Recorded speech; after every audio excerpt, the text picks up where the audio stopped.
Welcome, everyone. This is Being Your Own CEO, a weekly hangout for solo entrepreneurs.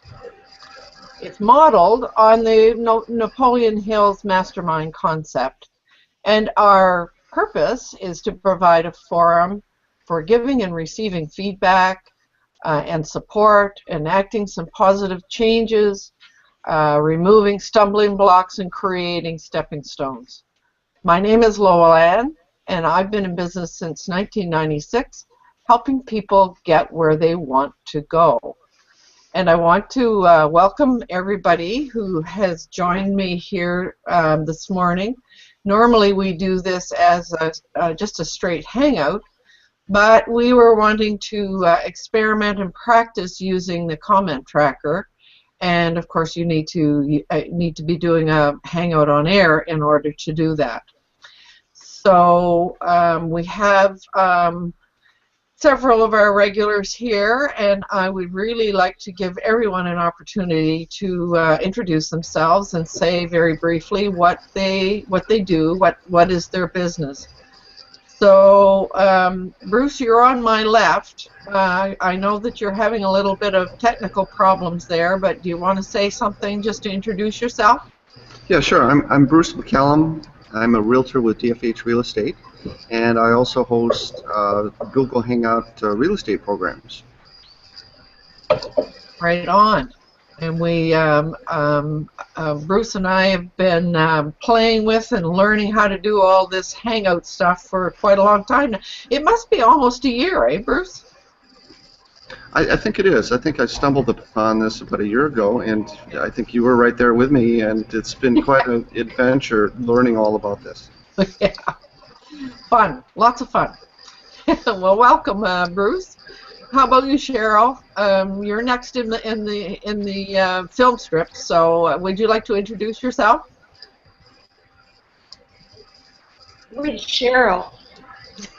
Well, one is Cheryl Ann, and the other is Cheryl.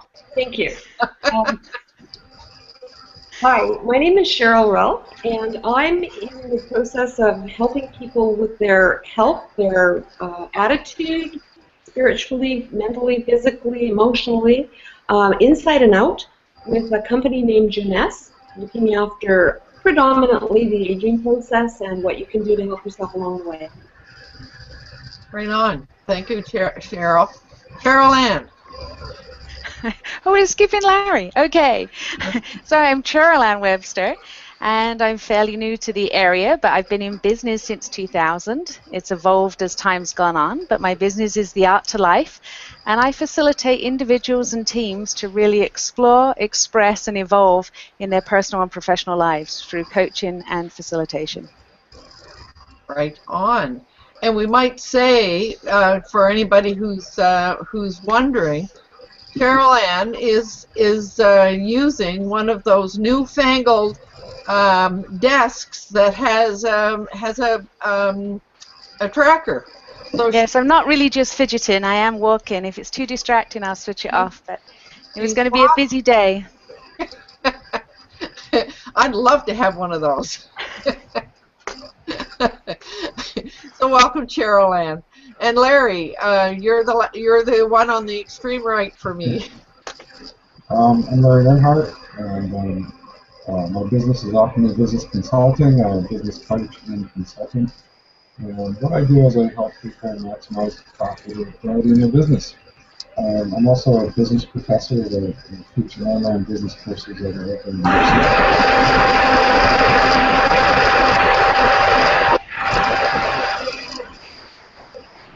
That was loud. That was strange. What was that? What happened? I think that might be Larry's computer. Yes, Larry, we're not getting your transmission is coming through very, very muffled. Yeah. You better check. Yeah. I see what happened. You picked the wrong microphone. There. Aha! So there, it's really good. Better? Yes, it is. Okay. Do you want to tell me what you did again? Okay, let me do it again. I'm Larry Earnhardt, and my business is Alchemy Business Consulting. I'm a business coach and consultant, author, speaker, and I try to help people maximize the profit in their businesses. I also teach online business courses through a university. Right on. And just to tell everybody what I do, my business is Work Style Lifestyle Consulting. I do both consulting and coaching. I have a solo enterprise program for solo entrepreneurs. And of late, I've been delivering some beginners Google courses for small business. And I like doing these Hangouts. I think this is a heck of a lot of fun. So welcome everybody. And we were thinking about discussing this morning ways to connect with a team. It seems as though both Cheryl and Cheryl Ann, are interested in working with teams, and I have worked with teams in the past, and I don't know about you, Bruce. Maybe your real estate team might be of interest as well. But we were thinking that you know, if we're working with especially a team that's distributed around the place geographically, that Hangouts might be a really useful way to help keep our teams together. I certainly know that when I worked in Canada's North, a lot of the people that I worked with were miles and miles away, and this was quite a few years ago now, and we were just beginning to realize that there were electronic possibilities. Certainly, things were much more difficult than they are today. So, I mean, some of the questions that I posted in our notes for today were just questions about how would one use a Hangout on Air or a Hangout, a straight Hangout, to you know, keep a team together. So anybody have any ideas? What about things like agendas? Do you set agendas, or do you just make it free flow? What kinds of tools could you use that are available to us here in a Hangout on Air? All of those things. And I mean, even this comment tracker that we've been playing with this morning, would that be something that you would want to use? I don't know. So who would like to jump in? Do you have any ideas about, I know, Cheryl, that you have mentioned that you've experienced team meetings using various kinds of electronics. So maybe you could start off. Okay. Yes, we've used, you know, in my business, Jeanette, we have a lot of meetings by Google Air. Now, we do have the availability of watching them on Google or on YouTube. I generally go to YouTube because I can get a full screen, and I like that. But what we usually have are two presenters. There's nobody else in the room. And it works well because one presenter can be streaming comments, and if he has something to say, he can step in. But the other person that does it is a very social media, what would you call her? She's an expert. She's the head of our team. She actually can screen share her phone and her computer and our back office. So it's very easy to demonstrate what they're talking about. They always have an agenda, so we know what part of the business we're going to be talking about. They keep it on track, and I'm sure they never get through everything because the time limit doesn't always allow it. And so the participants are sitting outside. Do they ask questions, or are they brought in to be able to ask them verbally, or is it done kind of text-wise? It's done text-wise. It's done through the comment the comment stream that we were just looking at. Uh-huh. And one of the moderators in there, like there's two people, so one of them is watching those, and occasionally he'll pop in with, there's a question on that subject, let's talk about it. Or he'll tell everybody that he'll go through them later if he didn't get to their question, and we always get an answer anyway. It gets confusing for people if they don't know how to use it, because you can leave questions on Google as well as on the commentator box and on YouTube. Yes. Yeah. Actually, I just discovered as well with this comment tracker that we're using here this morning. You can also pull in comments from YouTube or from Twitter. Oh, really? Yeah. So automatically, the comments that were put into YouTube come in. The comments from the event page come in, and then you can bring in the comments from Twitter as well. Oh, interesting. Yeah. I guess the idea is that, as you say, not everybody fully understands how to use all this stuff. I know it's taken me a while to figure out how to use this comment tracker thing, but I think I got it. I watched Ronnie Bincer's special training again last night, and I realized, oh, there was one little small piece that I was missing.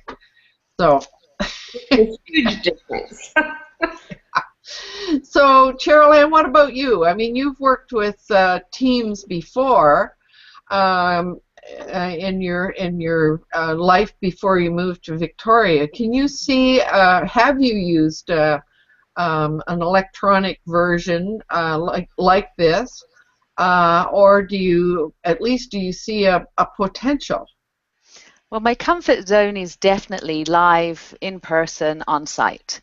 But over the last 2 years, I've had to do more virtual room stuff, but I haven't used Google Hangouts very much, just for small group meetings.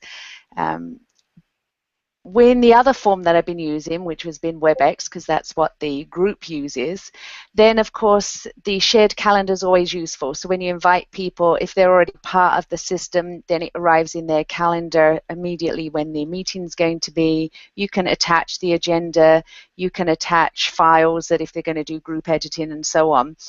So I'm hoping to find out more about what Google Hangouts can do. For me, I really, really need the cameras on, everybody having a chance to speak. Highly visual is crucial for my work. So the comment tracker, I think, would be interesting at some point, but more importantly, how many people I can get on camera on the screen using the time between each other. So I guess I've still got a lot to learn, but it looks like there's great potential. And I know the other week we saw somebody with a split screen so that you could see a demonstration at the same time. I think I would use that. And basically, once I've sort of learned all the apps and had some guidance from you, Laurel Ann, I'm ready to go and see what I can do with my team and make sure that the team can help me with it too. Yeah, and there certainly are a lot of things that are available to us. I mean, you can bring in presentations or spreadsheets or files of various kinds. You can bring all those in through Google Drive. So, and you can screen share, and there's a lot of things that you can do. The other thing that I don't know whether you know this, but if you have a Google Apps account, you can have up to 15 people in the room. Okay, that'll be good. Yeah, but the Google Apps account does cost. Yeah. So when you have an ordinary Gmail account, that allows you to have 10 people, including yourself. Well, yeah. I already pay an awful lot of money for 8 people, including myself, so this is going to be an interesting exploration and investment. Yeah. Yeah. Google Apps is not that expensive, especially if it's just 1 or 2 people that are using it or purchasing it. So okay. It's not a huge expense. Of course, they start adding up, $5 a month, $10 a month. After a while, it turns into real money. Yeah, it's the time to learn it all. That's why you need somebody else to teach you. So, Larry, what about you? I mean, maybe what you're looking at is maybe not a team, but you have students all over the world. Can you see using this kind of a platform help in a constructive way? Well, the teaching I do is what's called asynchronous, so I never actually see my students. The interactions I do with them are through online forums, where whenever they feel like doing it, they will post their responses to questions, and they interact with each other without directly interacting. Right. So it's not very satisfying a lot of times, and it would be better to have some kind of face-to-face interactions, it would seem. I started doing some videos and posting videos for my class to try to communicate a little bit better with them, but it's still not live, so I don't get any feedback. I don't see in their faces whether they're understanding these things or not. So the model at a lot of online universities is this indirect approach to learning, and it's always, it's going to always be better to have direct feedback, especially to be able to see somebody's face and see how they're responding, how you're responding to each other. Well, and I'm remembering when I did my coaching program through Royal Roads.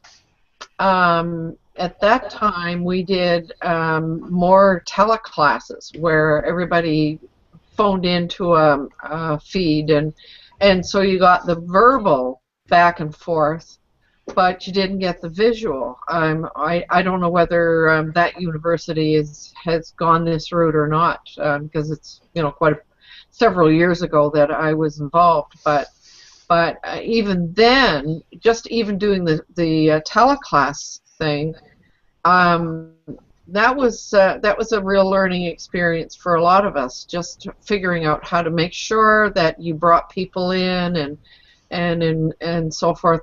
And I remember trying to do this as part of my a contract I had up north, and we started out by having several people sitting around the table face to face, and then bringing other people in through a telephone bridge, and that didn't work at all because the people out there felt as though they were missing something because they weren't sitting in the same room.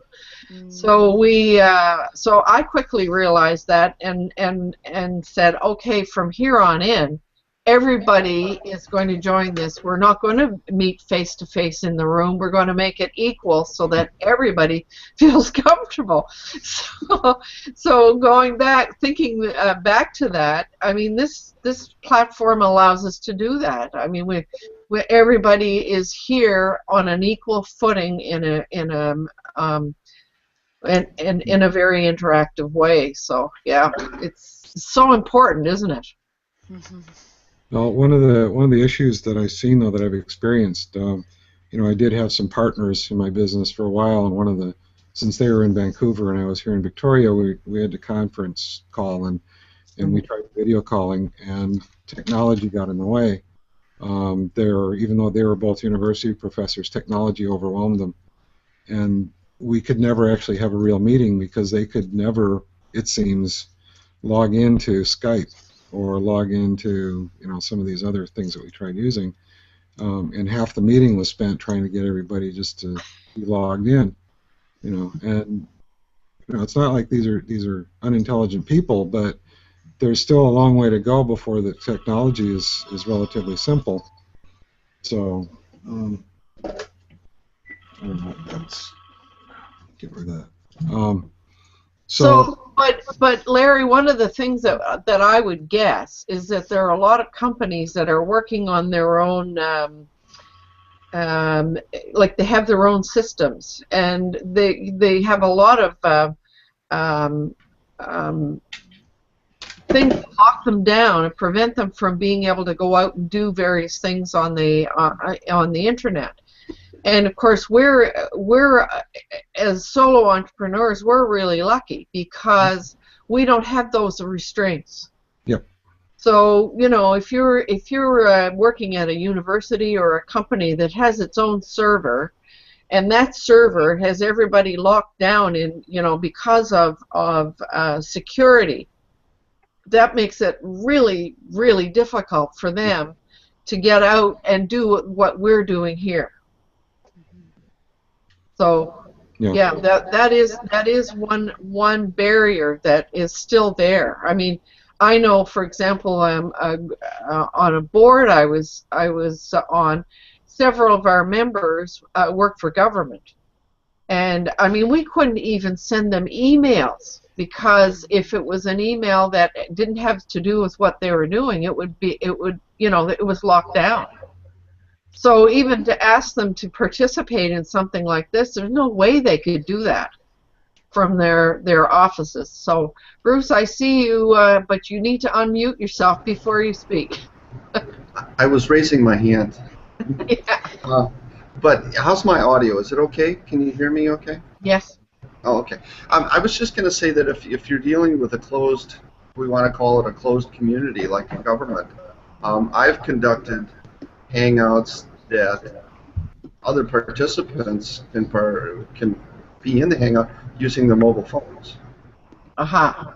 So that gets away from going through the company server, perhaps. Now, as far as I know, you can't initiate the meeting with a mobile device, No. but you can certainly participate. And I'm thinking of people that are realtors or salespeople or anybody on the road, in an airport, on their car, as long as it's parked.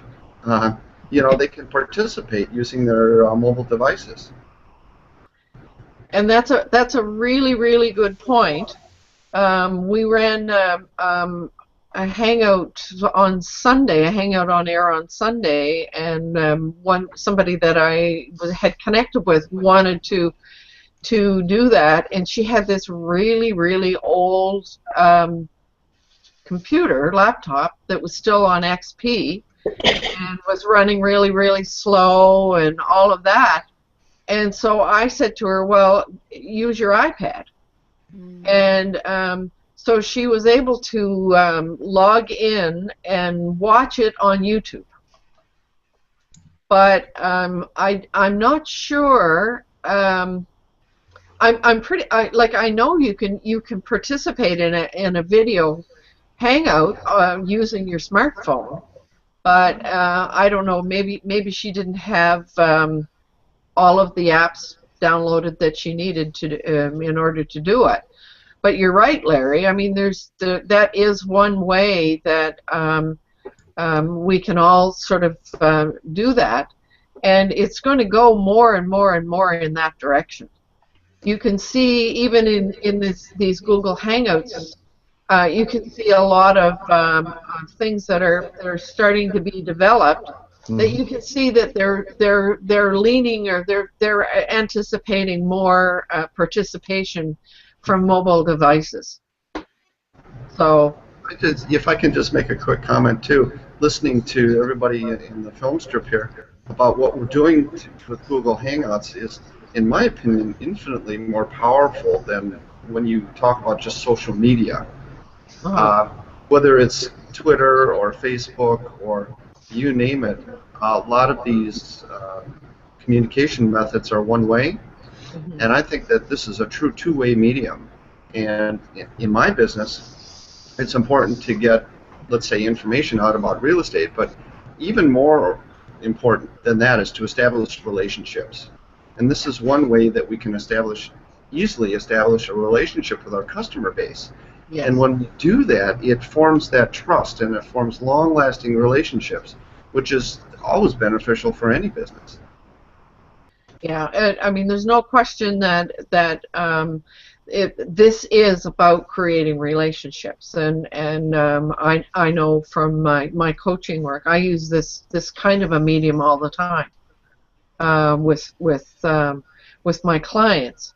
But I was just kind of curious as to how, what kinds of things people use if they're working with a team, because quite often that team is a regular group that needs nurturing.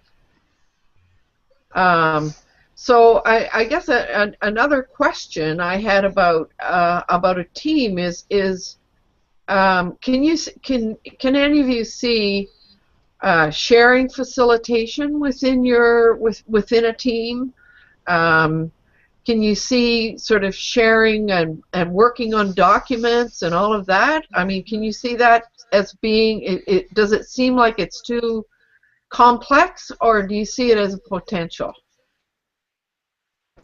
Well, right now, if I can jump in, right now my associate is in France, and he's taking a trip, and I'm handling his real estate business for him.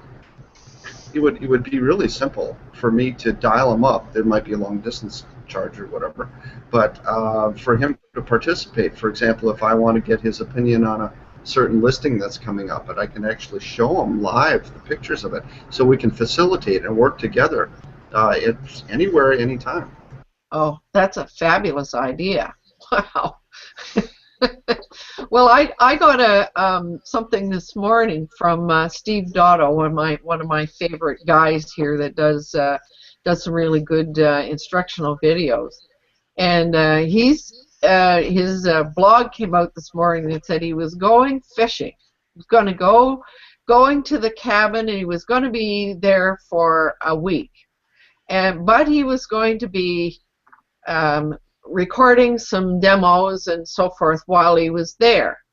And it was kind of cute because he said, before you get on my case about, taking work on a fishing trip, his answer was, I want to see whether I can do this so that it allows me for more to have more flexibility. I should be able to go to the cabin and do some fishing and still take care of what I'm doing. And so that's a little bit the same as what you were just saying, Bruce, about your colleague going to France or whatever.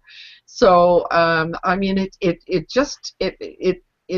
allows for so much more flexibility for us all, as long as we're in places where the electronic part works. And that's getting back to what Larry was saying. Is if people are trying to do this from a situation where it's not ideal, then it seems to be too complex or something. Yeah. Right on. So Cheryl, when in your Jeunesse company, do they do demos? Do they in those team calls that you're doing? Yes, they do. I will say that we have a lot of webinars that are open to us anyway. We have a lot of videos we can click on and watch, but people still, if they don't understand, they can bring up their office and they can show with the pointer where they go, how they do it. They can make it clear. And it's very helpful to a lot of people. Right on. So demos would be part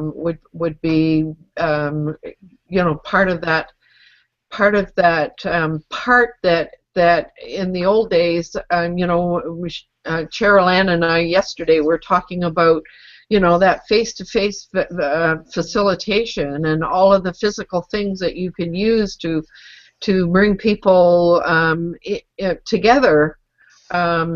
There are some things here that would allow us to do that. We still can't give them something they can hold in their hand, but we can show them how to do things if we want to, or we can allow them to share something that they've created, as long as it's electronic. It's amazing how almost everything we're talking about depends on electronics, isn't it? The way of the future. One thing we can't do is sort of share our product with people online, but all the business and all the theory behind it, everything anybody needs to know to do their business, it's just phenomenal. Well, and as you say that, where my mind just went was this whole, these new printers that allow you to print to print off something tangible. 3D printer. I mean, down the road, I mean, there may come a time when where you could send somebody something and they can print off a tangible thing that It boggles the mind, doesn't it?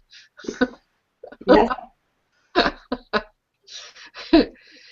So, getting back to the team thing, I mean, one of the things that I used to notice with the teams that I worked in was, you know, the whole team development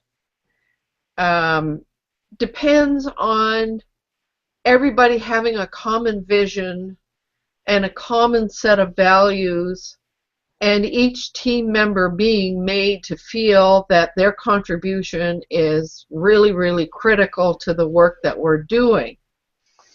And I remember working with my team when I worked for government. One of the ways that I did that was that I would often invite one of my team members to take something, some aspect, and run with it and facilitate it, and you know, bring their own creativity to that subject or whatever it was, and that I found had a great effect, a great impact on their really feeling as though they're part of a team and that what they do really, really matters. And it strikes me that with using this medium, it would be very easy to invite one of the team members to take on a role of important role of some sort. I don't know. For us right now, we do all that by audio. They haven't started doing that on a live Google chat or anything because we can get so many more people on with that. Aha. Yeah.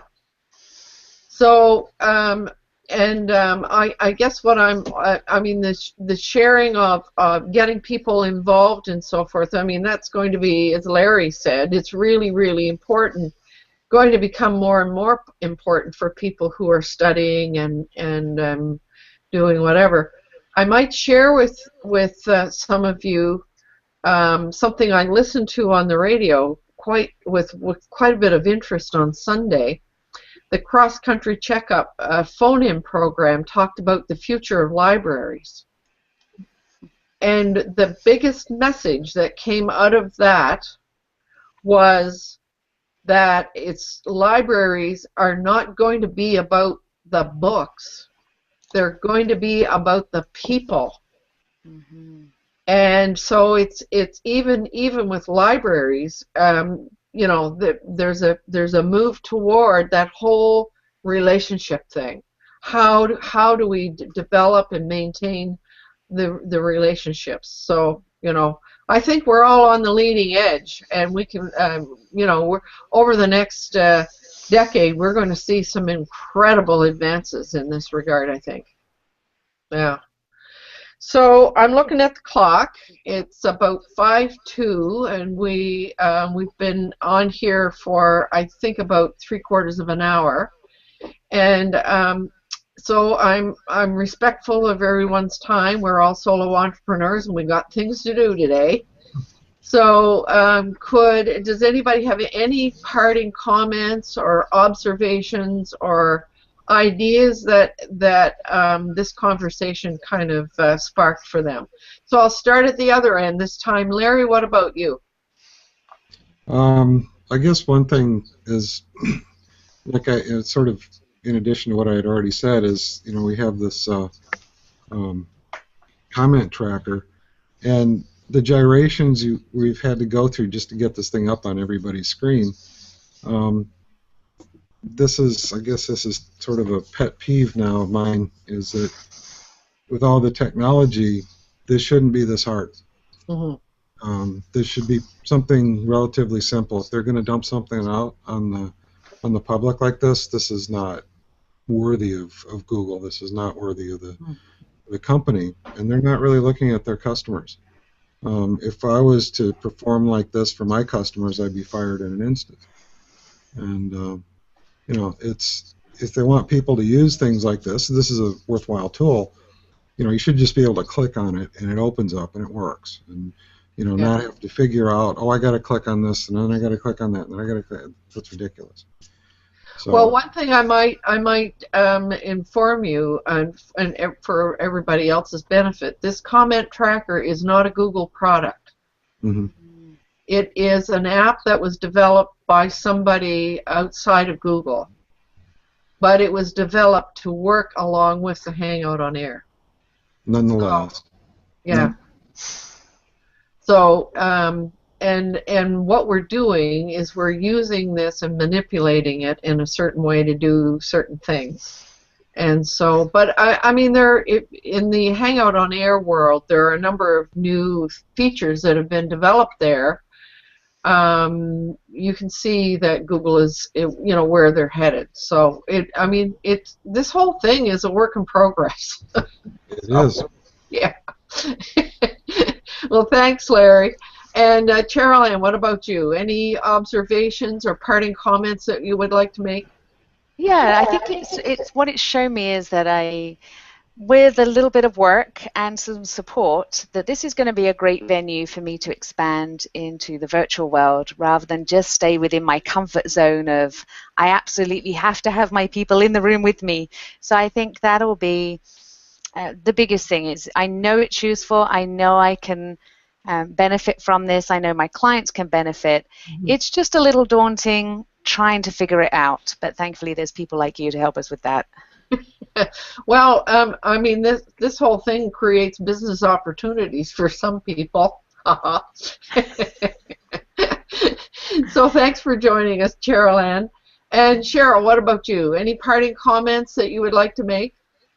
I just want to add a little bit about the fact that I believe that we can make videos on here, keep them private, have them uploaded to YouTube, and then publish them when we want to. So there's another feature that I love. Yeah. Right on. There's all kinds of things we can do, for sure. Thanks for joining us, Cheryl. Bruce, what about you? Any parting comments? Well, I agree with Larry. I think that this technology should be easier, but then I also must add that it'll just be time. And for those people that are watching and that are thinking, oh, I wish I could do these Hangouts, just try them with your friends. It's really not difficult. It's simply a matter of trying it and see if it works. And eventually you'll learn how to do it really, really well, and it'll become second nature as another tool. That's what it is, and the tool shouldn't get in the way of the message. Right, absolutely. And thank you, Bruce, and I couldn't agree more.